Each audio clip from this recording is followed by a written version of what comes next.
All right, and we have Carter County checking in with us but via Zoom, and who else? Boyd County. And Boyd County, Bracken County. Bracken County. Man, we are coming a long way in Eastern Kentucky, that's for sure. All right, we want to welcome everybody here. I do especially, and we've got over 30 people here tonight, but probably one of the biggest crowds we've had in a long time.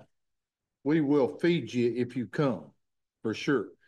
And we're going to get started by, I want to let y'all know that I don't know how many of you knew that a group of us, myself and how many agents went? 5, 6 agents. We went to North Carolina. We had sent some supplies. We sent a couple loads of hay down for flood relief stuff uh, to North Carolina. And then how long ago? 3 weeks ago, we went to North Carolina, went down, took another three or four truckloads of stuff down. And then we went down and we took our grill with us, and then we cooked at one of the relief centers, just like those folks did when we got flooded out. The effort down there is unbelievable. Whatever you think that we went through, those folks are going through the same thing, and that's why we did it. And I'd like to give the agents that went, which is Reed and Chad Allen and Chad Conway and Courtney went, Sarah went. Who else went? Sure. One day. Charles went one day, but we had a good time. Charles went one day. Yeah, he could only go one day with us, but we were glad to have him. And we felt like that it was a successful trip, and that's what we're all about. Helping those people that help us, and that's what this organization is about.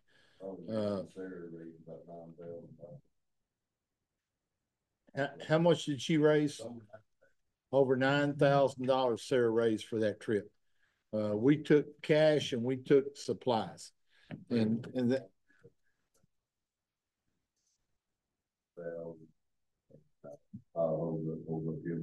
Yeah, we can't forget Holbrook Equipment gave us $1,000 just toward the meal. So I would like to give those folks a hand for all their efforts. What we do. And we'll do that again if somebody needs it. God forbid that they need it. And we'll go back if they need our help. But we're going to get started with our meeting. And is there anything else we need to talk about before we get to our guest speakers? Okay, we're going to get started. And Dr. Jeff Lehmkuhler is going to come and speak to us first about finishing beef cattle. And we're glad to have him. Let's give him a hand. Thanks, Arch. So before we get started, I just want to mention too, several of the agents are working collectively to do a group mineral purchase, and this is really a good opportunity to buy mineral at a discount. So the information is back there on the sheet back there.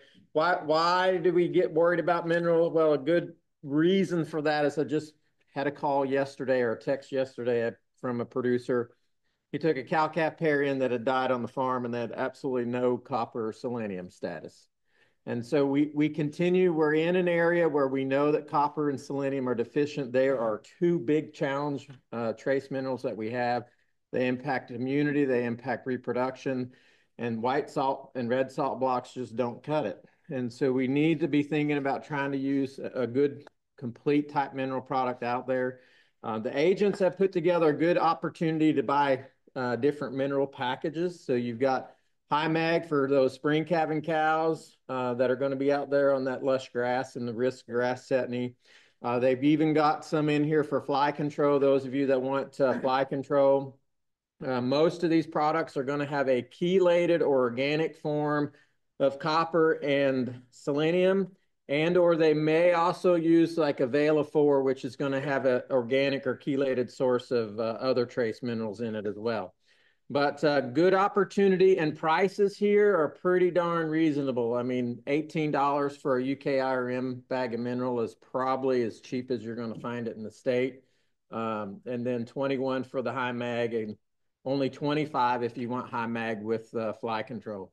So contact your county agents and get more information on that. And with these cattle prices where they're at, we need to try and keep them all getting bred and keep them all alive. It's silly to try and cut back on an investment that, you know, a cow doesn't even eat 2 bags of mineral a year. So we're talking less than $50 to try and make sure you get every calf born alive and raised to market. That's going to bring you. I just looked at the markets. Monday's markets at Lexington for 5-weight calves were still in the 250s to 260s.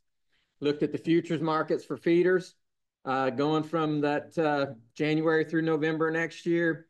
Feeder cattle market is still strong and still running in that 258 range on the board. So it looks to be good, and there's no indication that there's much heifer retention rate. So that means we're probably looking at pretty strong markets for the next 2 years at least.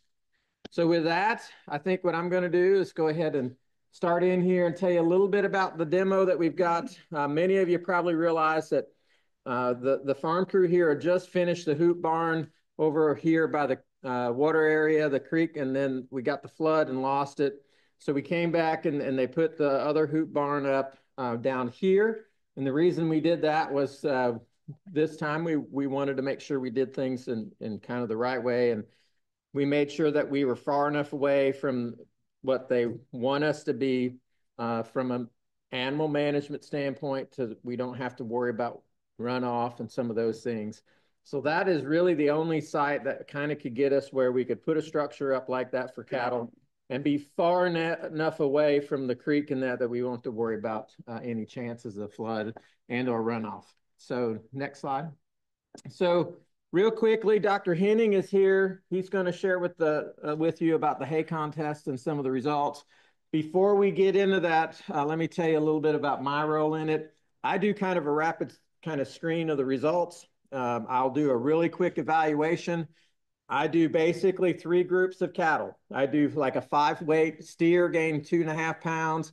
I do a lactating cow that's 120 days in the milk. And the reason I do that is if you figure a cow that's born October 1, going to kind of go through the middle of the winter, you're probably feeding the same hay through the entire year. So I try to use that mid kind of winter hay feeding time frame where she's about 4 months into her lactation.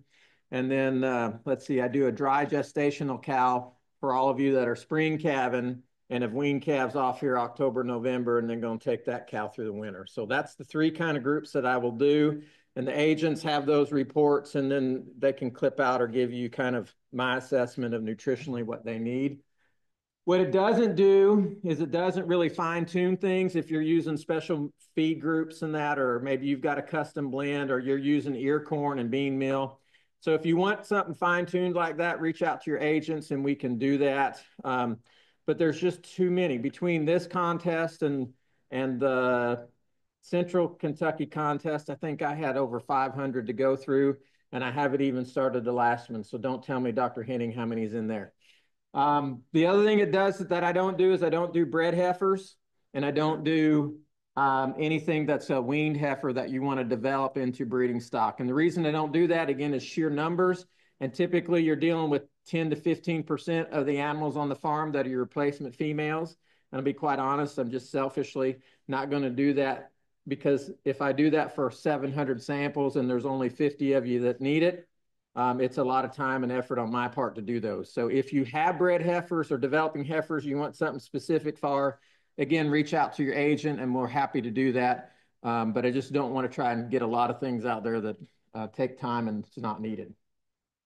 I have to make a lot of assumptions, and you know what they say about assumptions, but that's the only thing I can do. I don't know what your feeding conditions are. I don't know other things. And we know from the research that when it comes to trying to meet nutritional needs of cattle, knowing intake is key.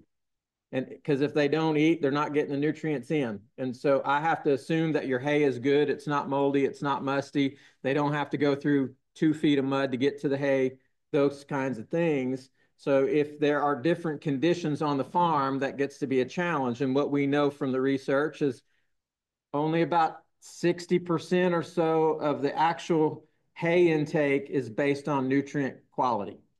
In other words, about 40% of the environment and your management will influence intake of the hay. And so we've got to make sure that, these things are taken a little bit with a grain of salt. And I try to do the best job that I can with the data I have. But if you're seeing your cattle aren't performing like they should be, then you need to get a hold of the agents or get a hold of your nutritionist and find out what's going on and make some adjustments. I like to kind of always say this quote down here from Dr. Morrison's Feeds and Feeding book from 1915. It's the eye of the master that fattens the cattle. Okay, and so you've got to be out there. You got to keep an eye on these cows and make sure that they're doing what they need to be doing. All right, Andrew, next slide. So this is kind of a rough guide of what you might get. I should have asked the agents if they sent this out to you, or they probably will provide this to you later. But what I do is I go through and I kind of give you a couple things. First stop is supplement. Do they need supplement? Yes, no. That's green light, red light. If you've got no, that hay is meeting the nutritional needs for that category of animal, and you don't need to think about giving any supplement. So that's the red light. If it says yes, then that's the green light, and then you can start looking at the other feed columns that I use as an idea of trying to balance in the ration. So you've got then corn, you've got soy hulls. I use a three-way blend. I think those kind of are the common feedstuffs that are readily available. I do put a tub up there because I know there's a lot of folks over in this area that use a lot of the protein tubs. So I always put that in there, and you're going to find that rarely will it come up as something that Lehmkuhler would recommend. The main reason for that is, what is a protein tub designed to do?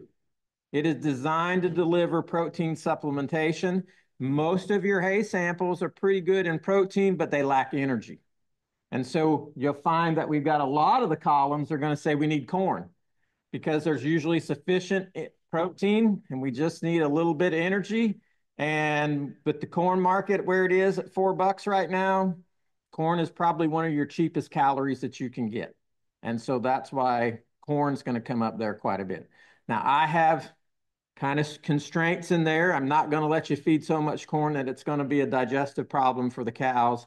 And so that's kind of how those tables work. Once you find the feed category that I recommend, then you can come over to the first column and you can see, well, how many pounds are going to be needed for that cow on a daily basis. So that's how my reports are kind of set up, just to give you a quick down and dirty idea. If there is corn listed and you want to use something like a three-way because your background in calves that you weaned, you can absolutely give them the three-way, okay? It's just that they don't need the extra protein, right? And so the three-way is probably going to cost you a little bit more than corn, but there's absolutely no reason why you can't substitute three-way or soy hulls for corn. Does that make sense? Okay, so don't get complicated on that standpoint. And then lastly, if you have it listed as special, special is a situation where one of the feeds that I've got listed here doesn't quite cut it. And I've got a couple of samples that have come in the contest where there was more energy than they needed, but yet they were just a little deficient in protein.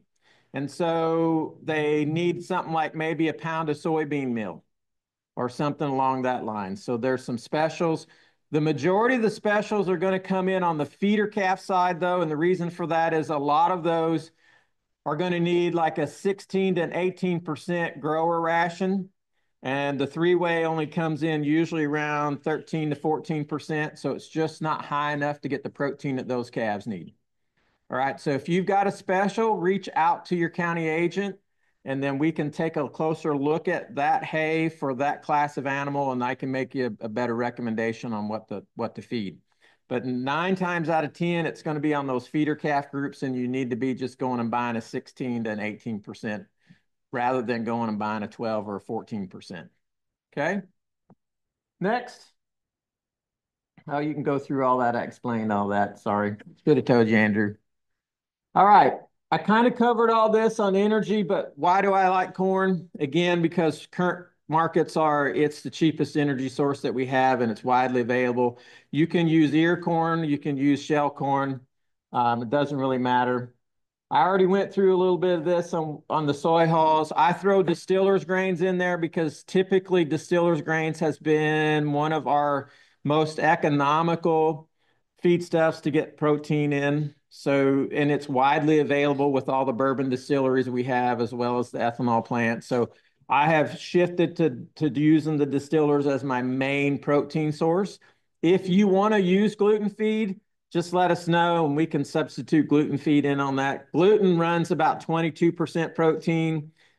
Distillers runs about 28 to 30. So it will take just a smidge more gluten feed if you go that route, but it sure is nice because it's pelleted where the distillers is a meal. So if you're trying to feed it on ground to supplement cows, you may want to go with the pellet. I get that. So just reach out and we can tell you what adjustment needs to be on that. I think I went through all this already. Andrew, you can jump down to the next one. All right. We've got 4 steers down in the hoop barn right now. And the hoop barn is a demonstration project, and it's meant to try to showcase what we can do with these kind of structures, these confinement type structures. It was an opportunity for us to demonstrate a rapid response post-flood for livestock facilities. And so the farm crew put that up and they let the post set for the concrete to cure. But if you didn't do that and you needed to get something up quick, you can get one of these structures up in about 3 days. And that's pretty darn quick when you're starting from a blank slate. If you let the concrete cure for, about 4 or 5 days, it's probably going to be about a week and you can get one of these structures up. And so that's one of the reasons we were doing the hoop structure was it's a rapid thing to get up. The other thing is they're widely available in the areas now. There's been a lot of improvements to them over time. And so a lot of these will last quite a few years now. I like them too because they can be used as a multi-purpose facility. They've got the extreme high kind of domes in there where you can pull in big equipment if you need to work on a combine or something like that, or you need to get a big truck in there, you can do that. So they are multi-purpose. If you decide that you're only going to use it for livestock seasonally, you can store hay in them and feed out hay. If you're using it, like put hay in there that you cut in May and June, and you know that you're fixing the wean calves now, you can pull some of that hay out and start making your space in there. And then as you feed hay out in the wintertime, you're making more space for the cattle as you go on. What have we done? We've done a group of feeder calves that we bought out of the sale barn. That was the first thing we ran through there. This past spring, I guess it was, we did the heifer development / estrus synchronization and AI protocols. And so we demonstrated that this year. Right now, we've got those steers in there that came from the Versailles farm, and we're going to follow those all the way through finishing. And then the agents coordinated a breeding soundness exam testing here with one of the vets. And so they ran several bulls through the facilities down here to get them evaluated to make sure that they were fertile before they got put out in the cow herds in the spring. So the facility is being used to kind of showcase all these different practices and what you can do with this type of facility. Next. Why confinement? This came up because during the field day when I was down here, a lady asked me that. Why are you here and why aren't they out on grass? Well, good question. And so when we think about it, one, they can be an environmentally sound alternative to having cattle out. If they're well managed and they're placed in the right places, there's very little risk of manure runoff and nutrient runoff into water sources. It's an alternative to mud. We are fixing to move into mud season, right? And so there's always interest in winter feeding out of the mud. And so this is one potential opportunity to think about. Smaller footprint required. We typically are looking on feeder cattle side, 40 to maybe 60 square feet per head. I've got some cow-calf folks that are up to 100 square feet per head in their confinement facilities, but it's a smaller square foot. If I were to go into an open dirt lot situation in our area, we're probably going to be 300 to maybe upwards of probably closer to 500 square feet per head to try to minimize the mud and the conditions that we typically are going to get through our winter. And land prices have not gone down, have they? And so when we think about it, it's another way to try to minimize maybe the land use and try to manage a bigger group of cattle. So that's one of the reasons, when I have looked recently at what land value prices have done in the last, say, 15 years, they've gone up dramatically. But if you look post-COVID, and you all probably have seen this, land prices have nearly doubled in this part of the world post-COVID. And when I say this part of the world, I mean the state in general. And so land prices have gone up dramatically. And so we have to maybe get a little more creative and think about how we can continue to produce the amount of beef that we need to off of the land and try to find the most economical way to pay for that land. I already mentioned it being a multi-purpose use facility. When I was back in Missouri, back in the 90s, they were already building these hoop barns to put cattle in. In Iowa, Missouri, up into Wisconsin, Canada, we're using quite a bit of them as well. They actually then went and they started using them for hogs. And so they were developing, this was also the time where they were trying to move away from crates. And so they were putting sows in there to farrow sows out in more of kind of an open pen situation, and yet still keep them confined. So you could also use the same facilities for other species. And so they can be made to have multiple types of species housed in them. Next. All right, we are also trying to demonstrate technologies and different technologies that you might think about when you're doing other things on the farm. So on the picture there, for example, in the high traffic feeding area where we got some hay rings and where we had the self feeder, we used the geo cells. And this is something similar to what Dr. Higgins was using up at Eden Shell. He's used some of the blocks that have the small packages in them. He's used the tires. This geocell material is very easy to put up. It's not that expensive, but the whole concept is it holds the gravel in place so that the cattle don't just walk it all out. And so it works really well in high traffic areas where you also got a little bit of a slope. And so if you've got water running down that, it will help hold your rock in place. We've also kind of got it set up that we could do a bedded pack compost facility. So we've got the tiller down there, and with a bedded compost pack barn, you're actually kind of tilling it every day to get oxygen back down into the pack. And so the bacteria that are in there then will break down the manure further, and they'll break down more of that organic matter. And it also generates a little bit of heat. And so through the wintertime, then it can keep that pack warm. Those packs typically will get down, once you get down in there about 6 inches deep or so, they'll be 150 to 160 degrees if they're working right. So that's a lot of warmth coming out of there through the wintertime. We've got the self feeder. We did the first group of feeder cattle. I've got a self feeder down there right now that's programmable. If you were here at the field day, I kind of told you a little bit about that. But that self feeder you can set up to drop feed 6 times a day. And it actually has a little backup beeper, and it will beep just like if you were driving out in the field blowing your horn calling the cattle. It has a beeper on it, and the cattle get trained pretty quick to know, hey, there's feed dropping, and they come running. And so it also has spray nozzles on there with our concerns about some of the tick diseases and that we have and the fly control challenges.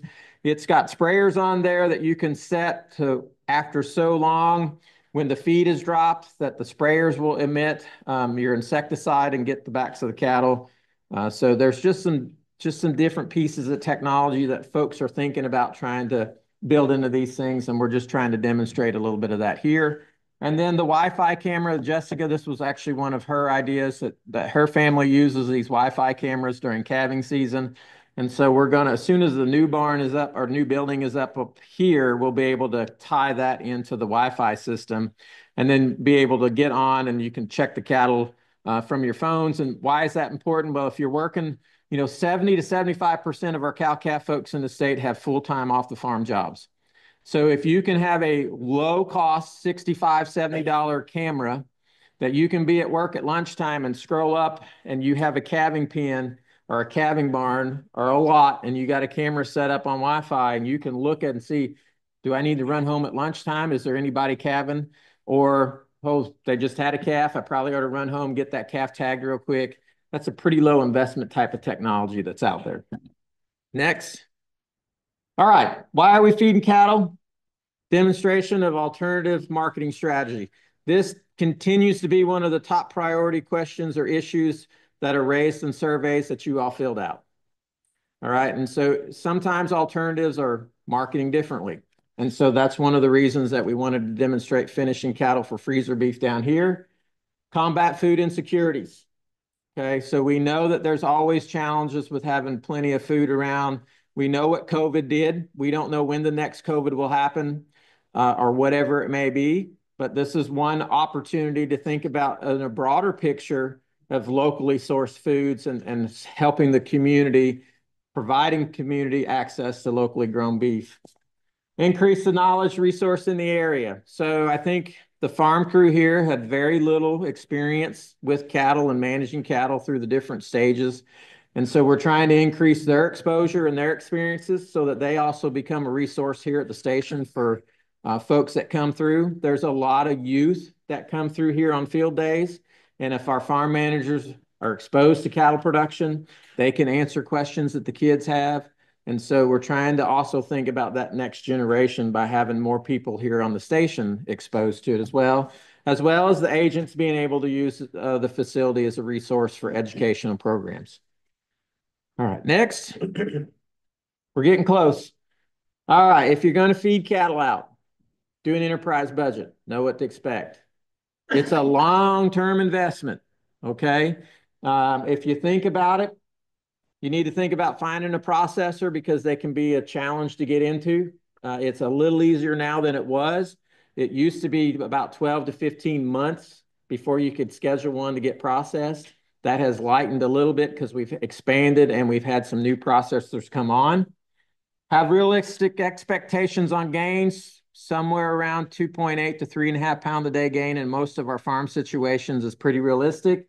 So if I've got a 600 pound steer calf and the finish weight is 1,300 pounds, I've got 700 pounds of weight to put on that sucker. And at 3 pounds a day, that's going to be almost 8 months. All right. I get a lot of calls. My steer's only weighing 900 pounds and I've got a kill date in 60 days.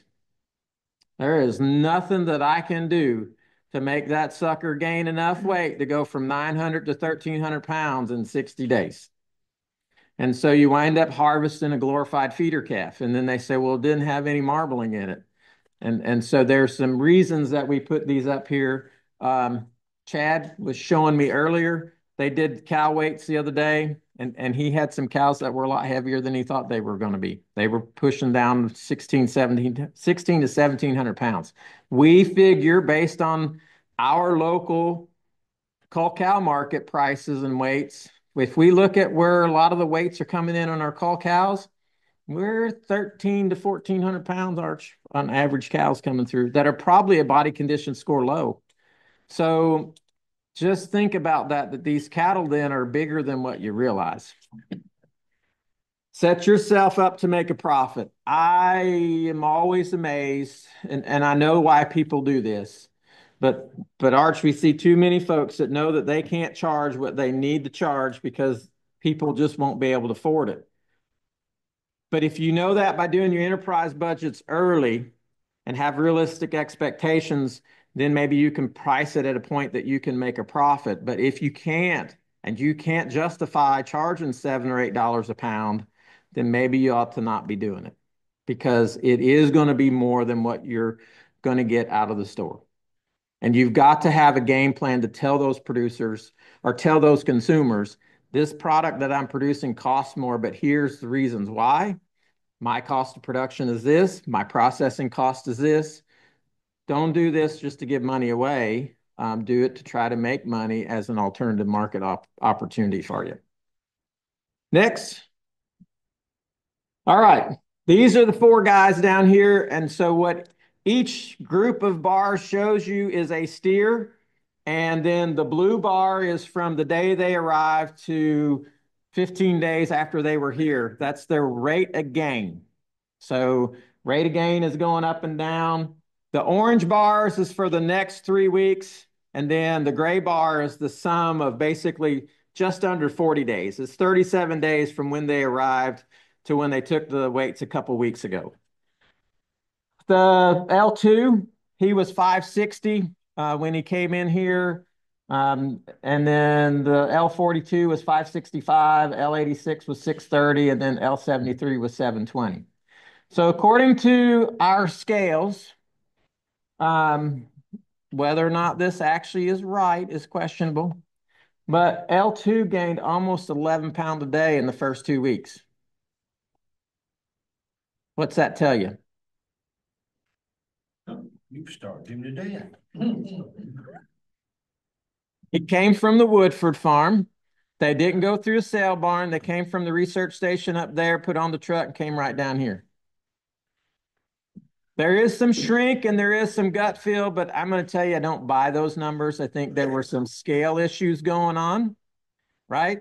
And the next steer, he gained 9 pounds a day. And then the next steer gained just a little over 4, and the other one a little over 2.5 to 3. The last two, I believe, I mean, it's not uncommon to see those types of gains, but the first two, I think, was just a scale issue, and maybe some shrink issues.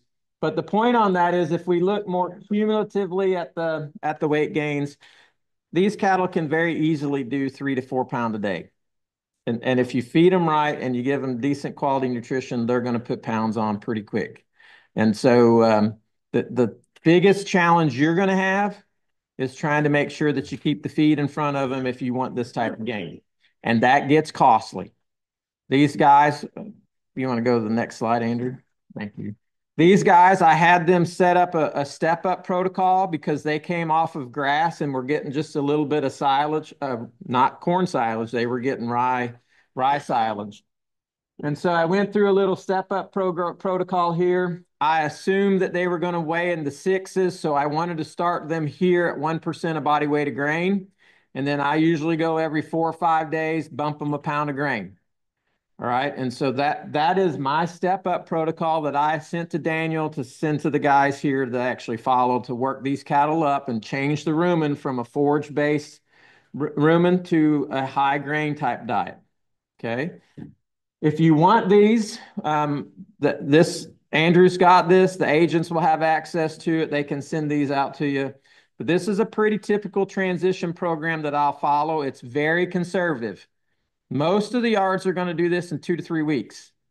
Okay, now I tend to do it a little slower because I know that there's a lot more risk involved. If you've only got 10 steers and you lose one, that's a big financial risk compared to a yard that's got 30,000 on, right? So that's the other reason I'm a little more conservative. Next slide, Andrew. I can't weigh the feed. You got those crazy, like 34 pounds or 42 pounds. I can't weigh them. Well, there's technology that can help you with that today, and it's not that expensive. And actually, I put one down here in the trailer for the guys. It's just an O scale that a lot of people use to weigh fish on. But these now are, this one goes up to 110 pounds, and it only costs 16 bucks, 17 bucks. And so you can hang your 5-gallon bucket of feed on there and see where you're at and get an idea of how much is in there. And then you can keep marking them, working them up. Next one. Here's the ration. This is designed to be a low starch ration because at the time when we started these cattle, we thought we were going to put the self feeder in there. But the guys decided because there's only 4 head, I tried to push them to fill the barn up and put like 20 head in. And they said, let's don't do that. And I understand why. But so there's only 4 head in, but this ration is low starch. It's meant to be safe. It's 20% soy hulls, 20% dried distillers grains to bring our protein in, 30% cracked corn, 27.5% whole corn. I like a combination of whole and cracked because it spreads out the rate of fermentation. And then we're using a little rumensin mineral in there. And so free choice grass hay. And the ration specs on this one, my pencil, comes out to about a 14.5% protein grain mix. The hay that they've got down here was running about 12, just to give you an idea. To get 3 to 4 pound a day gain, these cattle need about a 12.5 to 13% protein diet. And so that's where we're coming in, around 14. I like to be over a little bit, just to make sure in this young 600, 700, 800 pound calf that they're getting enough protein to put that muscle down. As they fatten out and get closer to 1,100 pounds, they could probably be dropped back down to 12%. Here's the reason that it's a kind of a self-fed target ration. I told you it was low starch. There's a lot of numbers through here, but at the end down at the bottom, this is a 90%. I'm projecting it to be a 90% grain, 10% forage ration with only 36% starch in the ration. And that's the beauty of soy hulls, distillers grains. They have no starch in them. And so by including a little bit of those, we're lowering our risk to bloat and acidosis. Next. All right. Does quality in your hay matter? Does Dr. Henning's project and the contest really matter on cattle? Well, let's see. I've got 2 hays that came from Breathitt. Arch, one of these may be yours. I'm not sure. One is an alfalfa that's 17% protein, 62 TDN.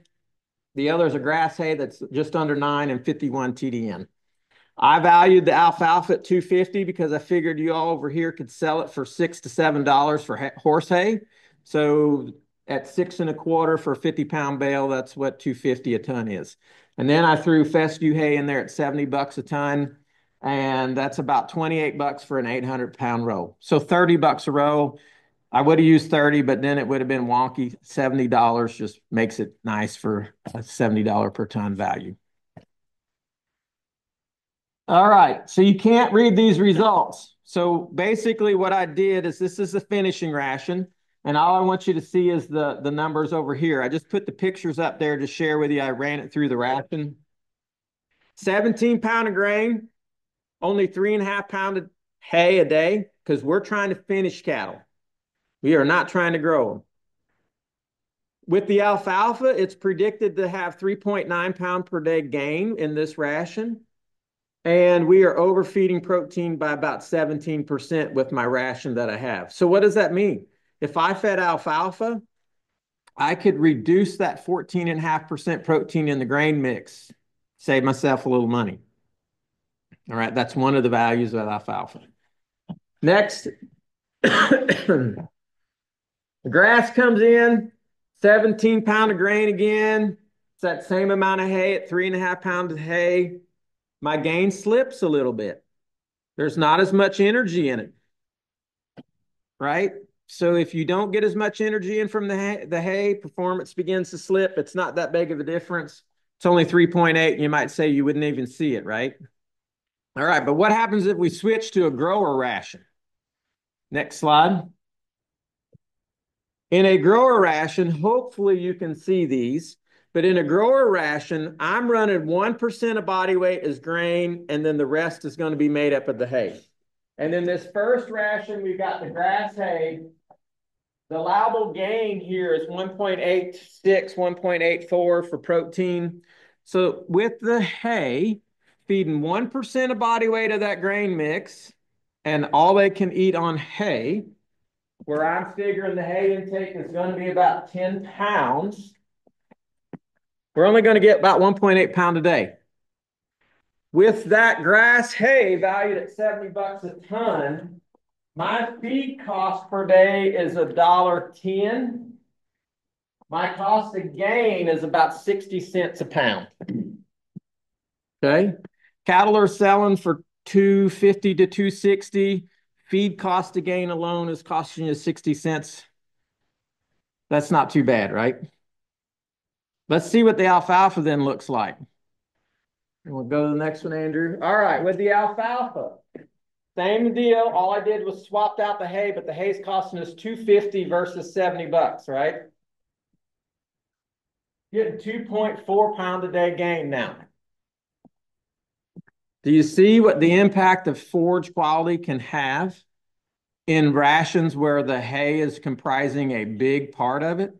We went from 1.8 to 2.4 simply by having a better quality hay. Okay. What did the cost do? Cost jumped up to $2 a day. Remember, it was $1.10. Now we're at $2. If we had to pay that $250 a ton for alfalfa, our cost of gain is running 85 cents. So was it better? It's costing us more per pound of gain, right? But I'm shaving off 0.6 of a pound a day, right? So I'm getting 0.6 of a pound a day more gain. So I will shorten my time frame to hit a target endpoint, right? And what's that going to be worth? What's interest rates now? Anything? Are they 1% or are they 8%? So there's an advantage on some of that too to be thinking about, right? And shortening that time frame down. Do you have a rule of thumb when you're trying to, ballpark that? If I shorten my feeding by 30 days and interest rates are 8%, it's just hard to come up with that dollar. It is hard to come up with that dollar. And the way that I typically will do that is I will run through the enterprise budget with you and say, we're going to go for extra 40 days or 60 days, and we'll do the enterprise budgets with the interest built in and all that. And that's the easiest way to do it. The interest calculator in there? There is not on this, and that's why we have to go through the enterprise budgets. Oh, you gotcha. Yep, this is just a ration balancer formulator.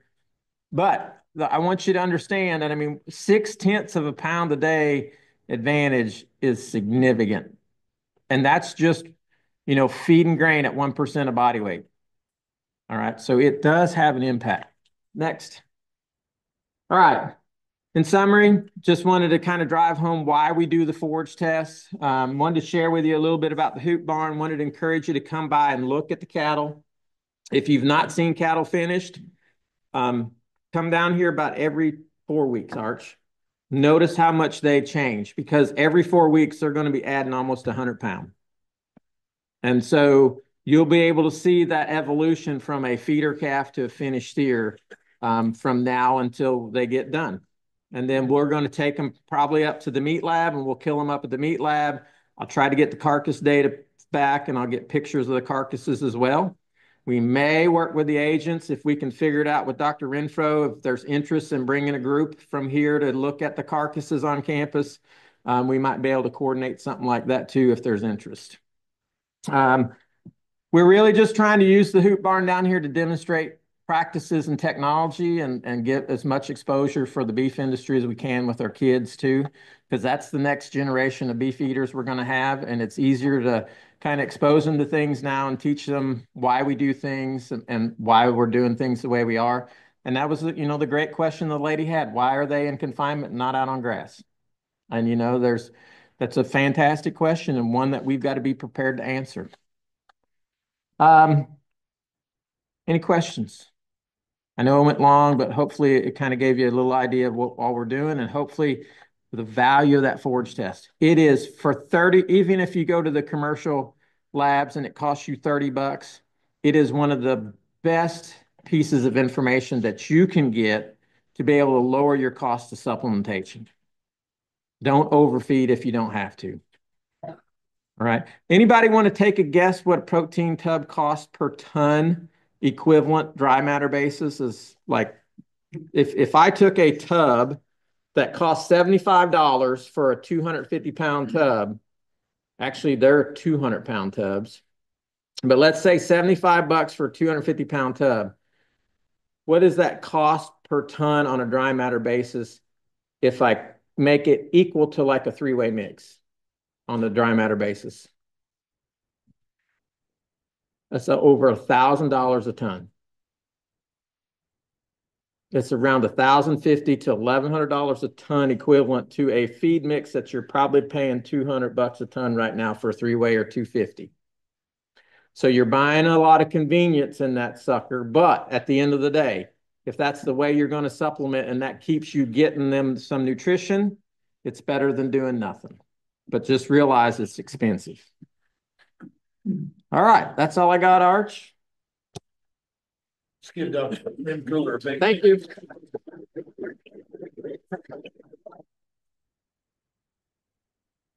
We always like having him come.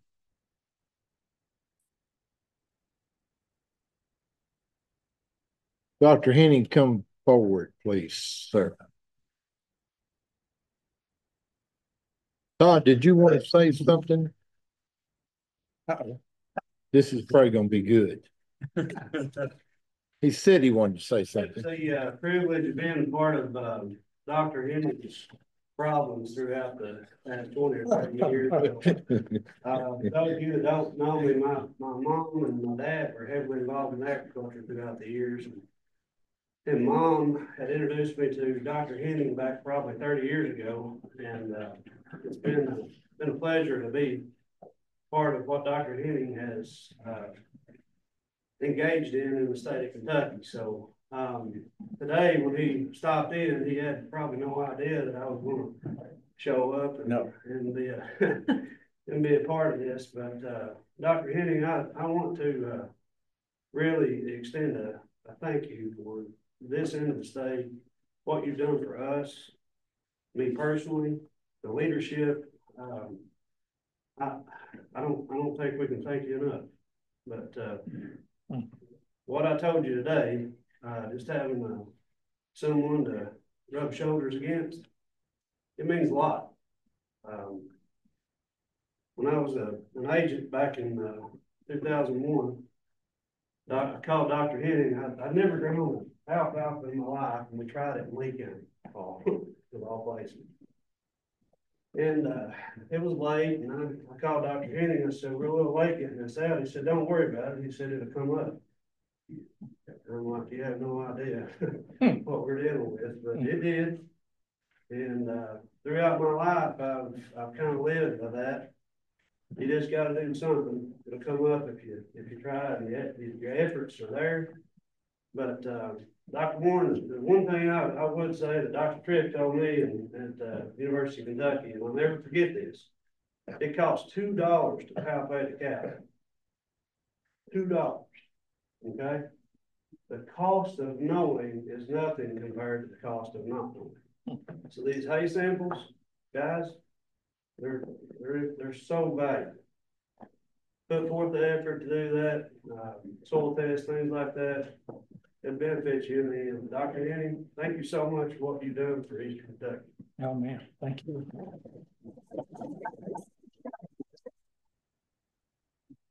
Doc, we've got you a little something for all your help over the years, coming up here and putting up with us. So we appreciate you. We take your wife out to eat on us. I'll do it. Okay. I'll do it. All right. Not to be outdone. Okay. I echo a lot of what's already been said, but Dr. Henning's been a great resource to us. I'm Brian Jeffers, Ag Agent, Johnson County. The District 1 agents just wanted to present this to Dr. Henning on behalf of our group and in recognition of the many years of service. And when we get to the hay test results, you all see this man does a whole lot of work that's far over my head. Okay, I haul a lot of stuff around and run a lot of equipment, but this is the man who's getting it done. This is the one who's getting us the data. So thank you for all your service over the years, and Thank you. we appreciate it very much. That's gorgeous.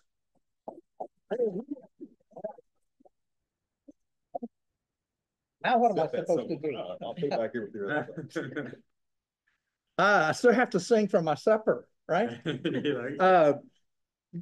We do have the hay results they're in, and actually the county agents have the results in their county folder. We did not print all those things for tonight. What we're going to do tonight is talk a little bit about when you go home and look at your results, how are you going to figure out quick and dirty? Is it high quality, medium quality, low quality? So I'm going to teach you that in 5 minutes. Okay. So take the green sheet. Oh, first of all, I am beyond flabbergasted for the thank you and for the words and the kind words. I can assure you that the learning is mostly in this direction from you all. And in the future, the best answers are going to be the ones that you create on your farms and on this farm with the agents and with Dr. Lehmkuhler, Dr. Anderson, take your pick. I guarantee you. I guarantee you. So thank you so much for the thank you and the recognition. But I can assure you that, well, working for you all is the best thing I ever did. So thanks. Now, before I get choked up and I can't go on, Lyndall Harned, about 4 or 5 years ago, said, would you develop a one-pager forage interpretation sheet? Because that other thing is way too complicated. Well, guess who wrote that other thing? I did, right? With some help from some friends. So this is what we came up with. All right, now, when you get your results back, and Arch, you have some of yours. Can I borrow one of them? Just at random. All right, thank you. It's going to look like this, right? And I'll show it to the owl. It's going to look like this. The top number in the sheet is relative forage quality. All right. The rest of the numbers are numbers you've seen before: crude protein, acid detergent fiber, neutral detergent fiber, TDN that Dr. Lehmkuhler talked about. But I want you to we have made a change this year to make the contest be based on relative forage quality. We've used RFV, relative feed value, forever, but there are problems with that. The relative forage quality is designed to take into account protein and energy and the digestibility of the fiber and other components, okay? So whenever you look at your sheet and you want to know, do I have a high, medium, or low quality feed, that RFQ is the way to know, okay? And it is the one number, like the Dow Jones Industrial Average, right? It's the one number that tells you how it is. All right, if you had, now on the green sheet, down at the bottom left of that table, you'll see RFQ, all forages. If I got an RFQ of 120, Chad's up and not looking.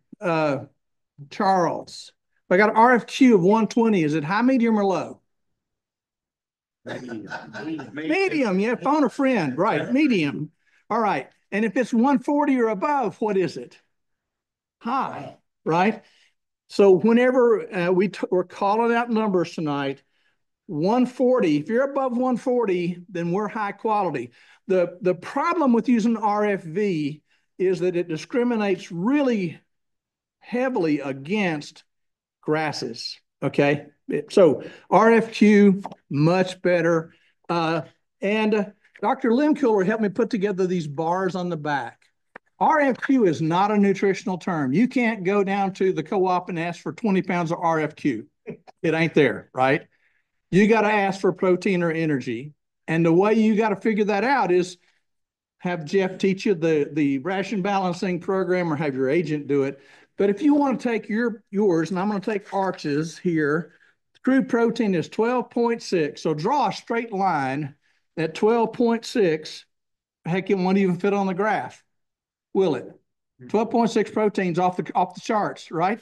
Which means it's better, it's more protein than the mid-gestation cow needs, the late gestation, or the lactating cow, right? Now, the TDN is 56. Now, that one falls on the chart. So draw 56 up on there, like I'm about to do, and it hits right about the end of the late gestation bar, right? But it's not enough for the lactating cow. So this is a perfect example of the fact that forages are great suppliers of protein, but they are not as good a supplier of energy, all right? Which is why we call Dr. Lehmkuhler, so he can get you straight on that, okay? Okay, so now you know how to know if it's high, medium, or low, right? How to know how the protein ranks up against what a cow needs, and the energy as well. And Dr. Lehmkuhler would take away my license to talk about nutrition if I didn't tell you that RFQ is not a nutritional term. Okay, I've done it twice, so I'm covered, right? I may have told him I despise that number. Just might have done that. Okay, now, I do want to say this is, well, roughly how many years, Brian, for the Eastern Kentucky Hay Contest? 29 probably. Getting close to 3 decades. Really, really, really a long, you got a heck of a track record. We're bumping up against the max you've ever done in terms of sample numbers, over 600 samples this year, all processed by the agents. I mean, the Little Red Hen's working really hard They take the sample, they dry the sample, they grind the sample. And if you hadn't had the fun of grinding samples like we have to do, oh, we can get you in on the ground floor. It takes about 4 days to grind 630 samples. And then Chris Teutsch runs the quality numbers. So the point of my time up here is a little bit on the education, but it's to present the awards, and Brian's going to help me do that. So Brian, I'm going to go through the list, and I'm going to start it in backwards order a bit. I'm going to save the alfalfa hay, you know, which is the sample everybody's proudest of. Oh, and my one story from my hay testing days at the University of Missouri, I ran a mobile hay testing lab. What an education.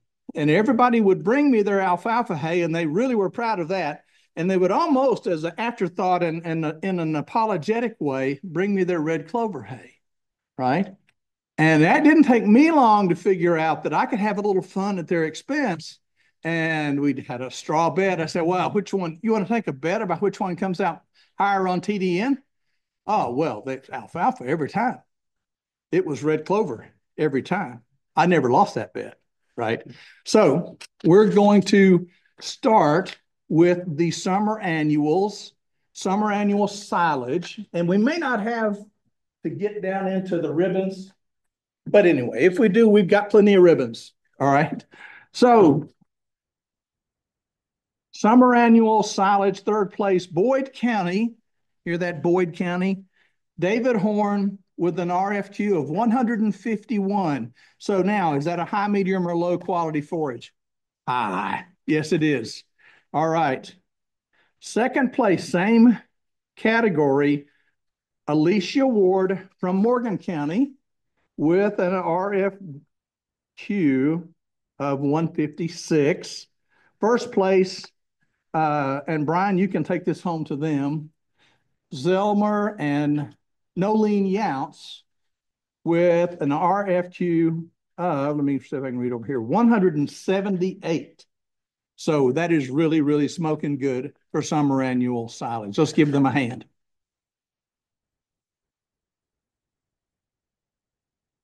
Small grain silage, third place, goes to Kirby Sugars in Bracken County with an RFQ of 167, not shabby. Second place, also from Bracken County, and you'll hear that name a lot tonight, Holly. Holly is the agent there. So Mark Weiss, second place, RFQ 169. And Brian's going to do paperwork for me. Thank you. All right. In first place, also Bracken County, George Gripshover with an RFQ of 207.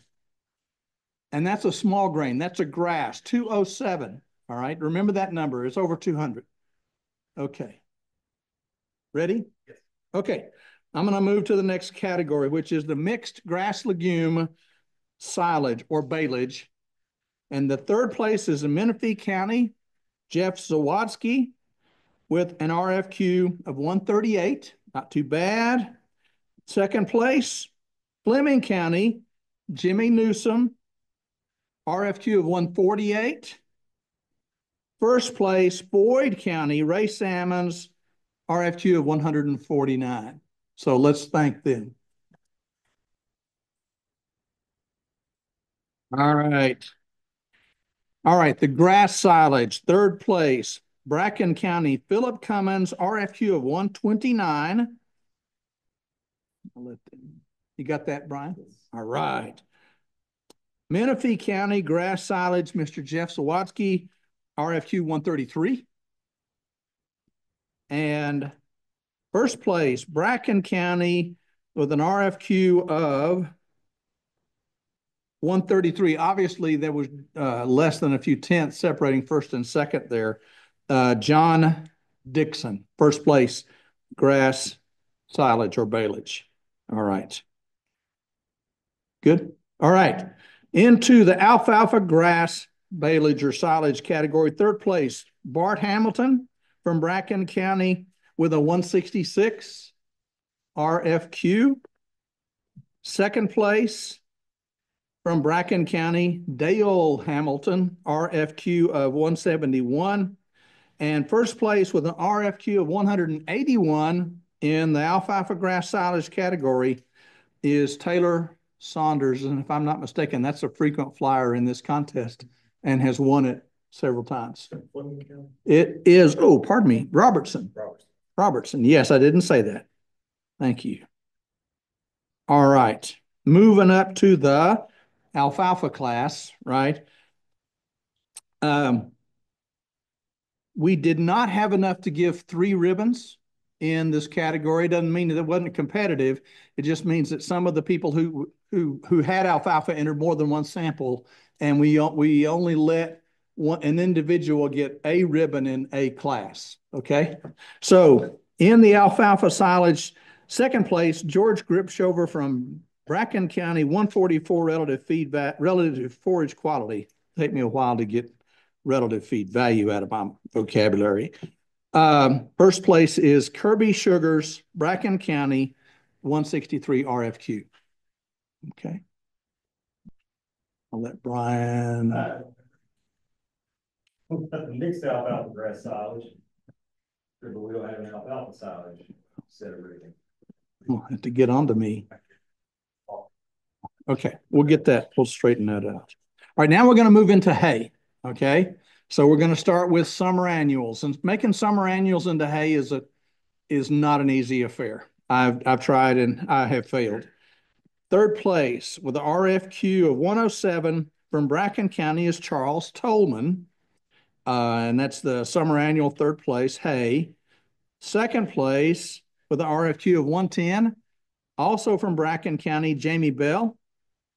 Second place was, I told you wrong.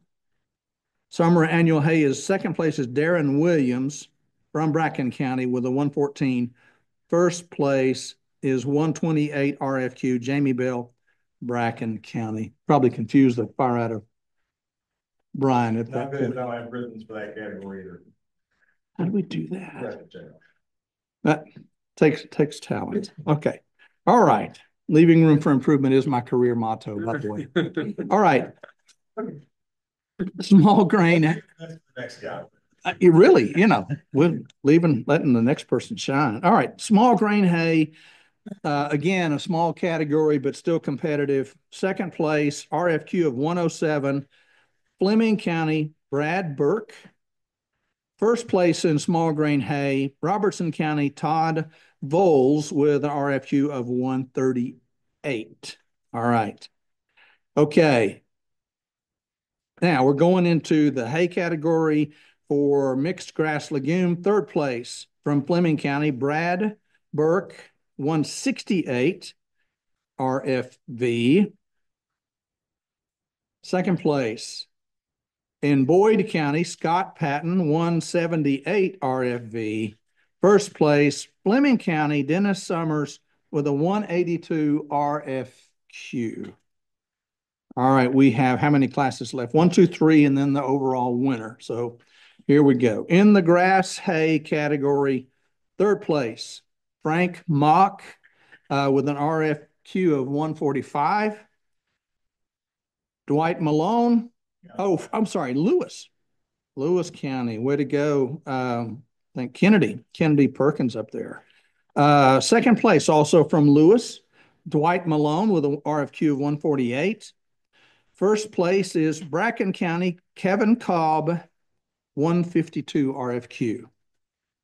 All right, moving up into the alfalfa grass class.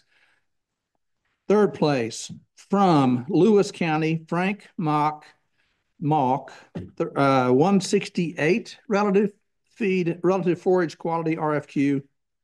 Second place from Fleming County, Zach Swartz, 175 RFQ. First place, Fleming County, Dennis Summers, RFQ of 184. So that's the winner in your alfalfa grass class. Okay, then here's the alfalfa, saved that category for last. Third place in that category goes to Bracken County, Daryl Williams with an RFQ of 203. Next one in Fleming County, Adam McCord, RFQ of 204. And that was second place, right? Yes. And in first place, Bracken County, Dale Hamilton, an RFQ of 219. And Dale Hamilton with that alfalfa sample is the overall champion, overall champion anything for this year. So let's give him and everybody a round of applause.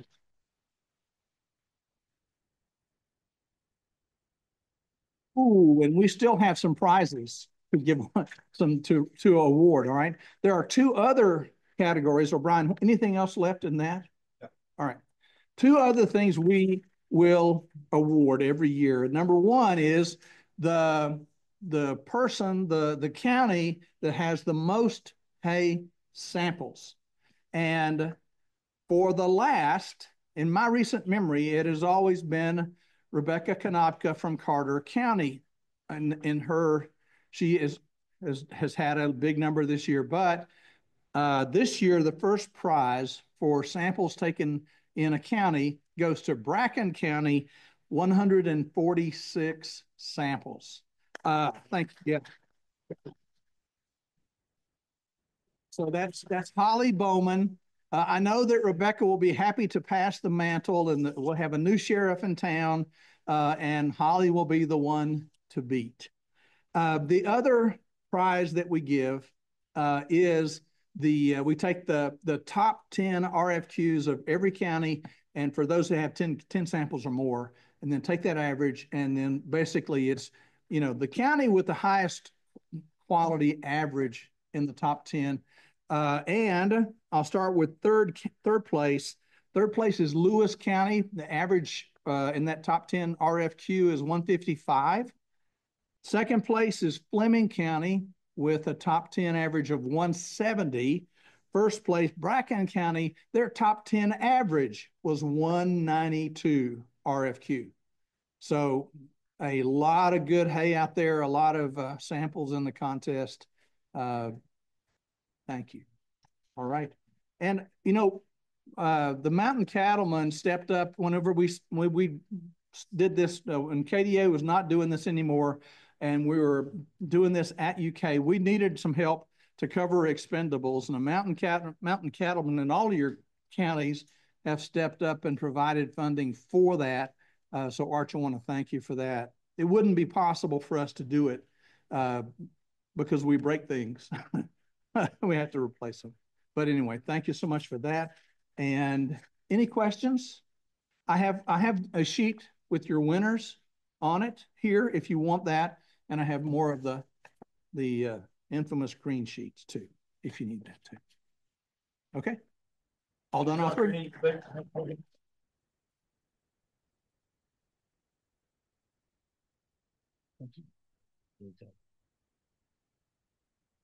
No, just because you're retiring don't mean you can't come back and see us. Oh, I know the way. Okay. All right.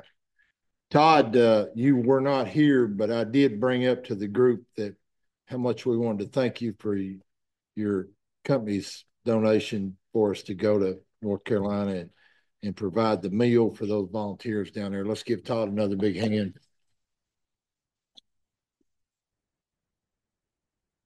I want to thank Jeff and Jimmy for coming, and we'll go ahead and start our business meeting.